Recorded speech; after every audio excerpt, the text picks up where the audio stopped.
So your reaction to David Noriega's reporting and how widely her views are shared in Israeli society, and I guess more broadly, your take on the toll this war has had on the people of Israel? It had a devastating impact, particularly immediately after October 7th, and it was a brutal attack and the largest number of Israelis killed since the birth of Israel. But the question and what she framed and what David talked about is what happens now. And there was a sort of sense that there was going to be a military solution. There was going to be this effort to just take over Gaza completely, as we talked about earlier, maybe even, ship Palestinians en masse out of Gaza. It's not clear that's going to happen. The immediate question is sort of, will Hamas disarm? How serious is President Trump's plan to have some sort of international force come in? But it's a sort of fork in the road in terms of more military force or actually trying some sort of transition, some sort of diplomacy here. And I think most Israelis completely disagree with her. They see themselves as the victim, and David was clear that she is the far minority. But I think the shift you've seen, the European governments that have recognized a Palestinian state, even though one doesn't exist, and there's a concern in the U.S. that there's a whole younger generation of Americans that this conflict has changed their view of Israel. So it is a fork in the road.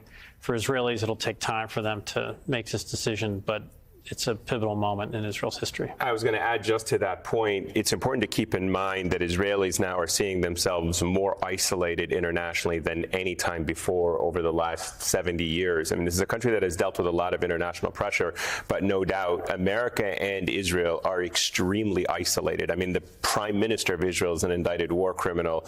There are people who are calling for sanctions in the European Union against Israel. Israel is being culturally and academically boycotted from a lot of institutions around the world. More countries are recognizing a Palestinian state.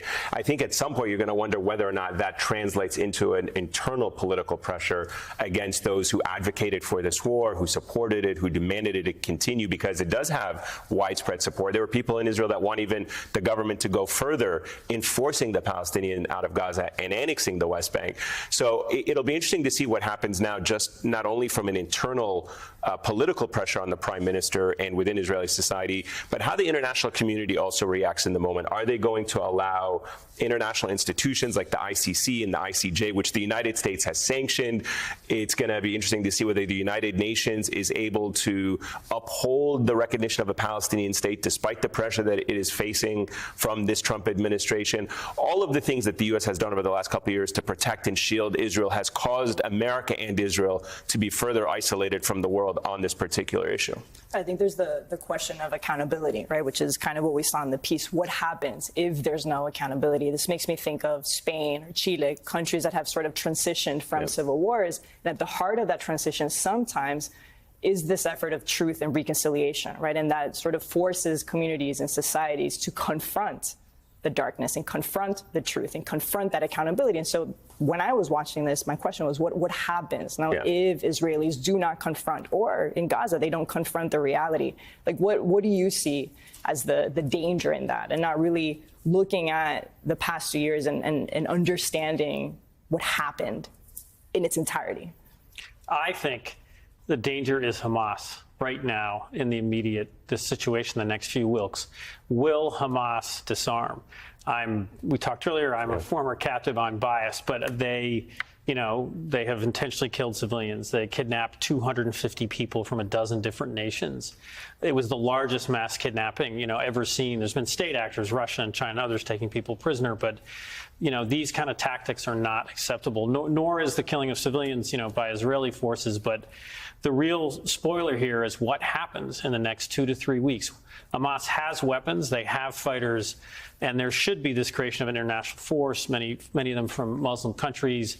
Will Arab leaders come in as also and get Hamas to disarm, to somehow, not derail this process at this point? There's definitely issues to be dealt with in terms of Israel's conduct of the war, what the United States has done. But the key player in the next few days is Hamas. And do they actually release all 20 of these living hostages. I was going to say really quickly, do you think Israel would allow for democratic elections to take place in the West Bank, East Jerusalem, and Gaza? Because I think that's the problem, right? I think, like, let's be honest about what the situation is. You want to get Hamas out of power, you want to get the Palestinian Authority out of power, you got to have elections. Israel has not allowed elections to take place in the occupied Palestinian territories because they don't want elections to take place in East Jerusalem because Israel considers East Jerusalem as their capital. So the gridlock also comes down to when there is political pressure. And Hamas has had agreements with the Palestinian Authority. They've signed several agreements saying, if we can have elections, we will relinquish power to whoever wins. And every time that comes to the table, it's the Israelis who say you cannot have democratic elections in East Jerusalem or the occupied territories. So how do you solve that if the Israelis have a veto over the Palestinian democratic process? And it's easy for me as an American journalist, all of us sitting here in New York, the more democracy, the better. I mean, if there could be Palestinian elections, a new generation of Palestinian and new leaders coming out, new Israeli leaders, frankly, someday new American leaders, that's the easy answer. And I think you can't give up on that. Yeah. There are Palestinians, there was who've talked about some sort of new interim, governing body in Gaza, and it's believing that that's possible, and the question is whether Netanyahu will allow it. And I understand why Israelis will be very fearful. He hasn't allowed it yet, so I don't think he's going to suddenly wake up tomorrow and say it's time for elections. Look, the thank you on the sign behind David.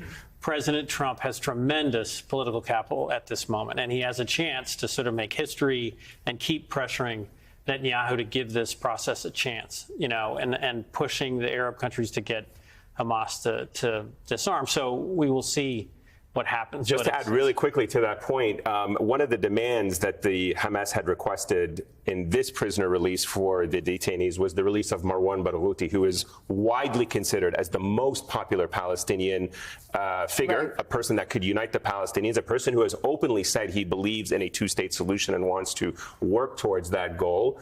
They have demanded his release. Some Americans have demanded his release.